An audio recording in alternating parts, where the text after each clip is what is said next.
Very interesting essay by George B.N. Aite, Chinese Investments in Africa, Chopsticks, Mercantilism. In the early parts of the 21st century, China became an important source of finance for African development. The continent's infrastructure was in disrepair. It had crumbled after decades of abject neglect and destruction from senseless civil wars.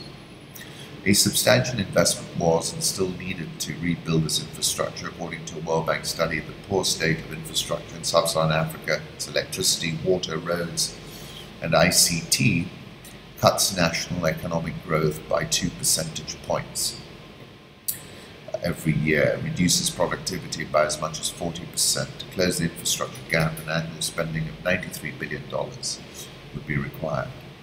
Africa, however, did not have the funds, but had natural resources which China needed to feed its economic machine, galloping at a dizzying 9% clip in 2006.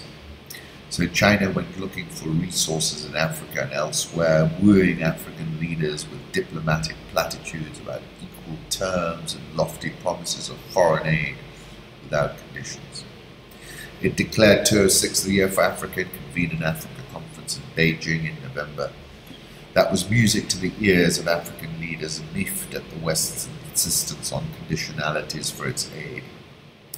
Operating on the fallacious notion that the enemy of my enemy is my friend, 48 African heads of state, mostly from sub-Saharan Africa, tripped over themselves to the conference, threw caution to the wind, and began signing a blizzard of infrastructure for resources, deals, or exchanges. These deals were touted as win-win for both. As Benjamin noted, within a decade, some 1 million Chinese moved to Africa. Chinese-African trade rose by a factor of 10 to 115 billion.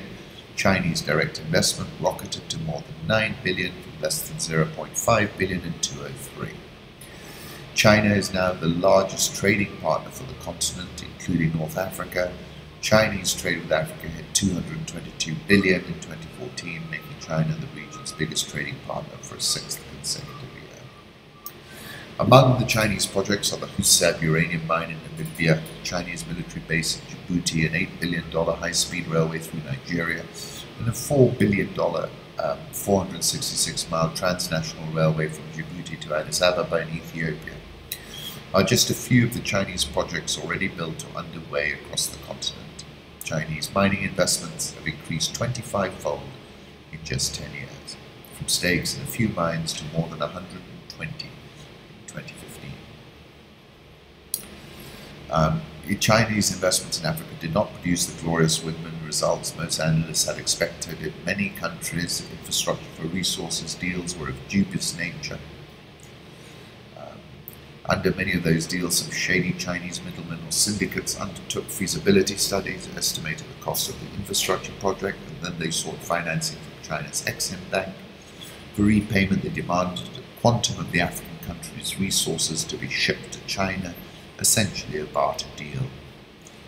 Under this scheme, there was every incentive to inflate the cost and make the deal as gargantuan as possible. The higher the cost estimate, the larger the loan, and the larger the loan, the greater the quantum of resources that has to be shipped to China for repayment. A high cost estimate obviously benefited the Chinese company that would undertake the construction, as that translated into huge profits. And the more gargantuan the loan, the more swollen-headed the African head of state, who soon stood to extract much political mileage from it. For example, China offered ex-President Captain Musa Dadis Camara of Guinea a $7 billion infrastructure for resources deal in 2009. Guinea's GNP was only $4.5 billion. Throughout its history, no entity had given Guinea such a huge loan, and even that one exceeded its GNP. Not even the World Bank came close. Clearly, the price that China charges for building oil refineries varies wildly among African countries. Even more outrageous was that China was demanding in exchange a sixth of Nigeria's 36 billion oil reserves. A simple multiplication by the price of oil at $107 a barrel yielded $642 billion, which is what China was demanding for a $23 billion infrastructure project.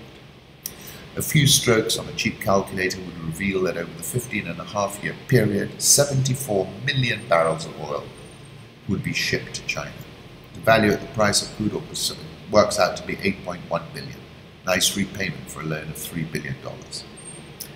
In those sweet and sour deals, sweet for China, sour for Africa, there were additional costs. Since the deals were signed with mostly autocratic African governments, they were not transparent or subject to scrutiny. In many cases, they were secured through secrecy, outright bribery, kickbacks, for example, building a presidential palace for Sudan's despot, donating the blue tiles that adorned Robert Mugabe's new £7 million palace in Harare, a large Namibian palace, presidential palace in Windhoek, sports stadiums in Congo DR and Guinea. Look, it's a great story, he's absolutely right, but Xi Jinping is not Santa Claus, and the Sri Lankans discovered he is hard-nosed. They had to disgorge, they gorged on Chinese debt, had to disgorge the port, Hambantota port to China for 99 years.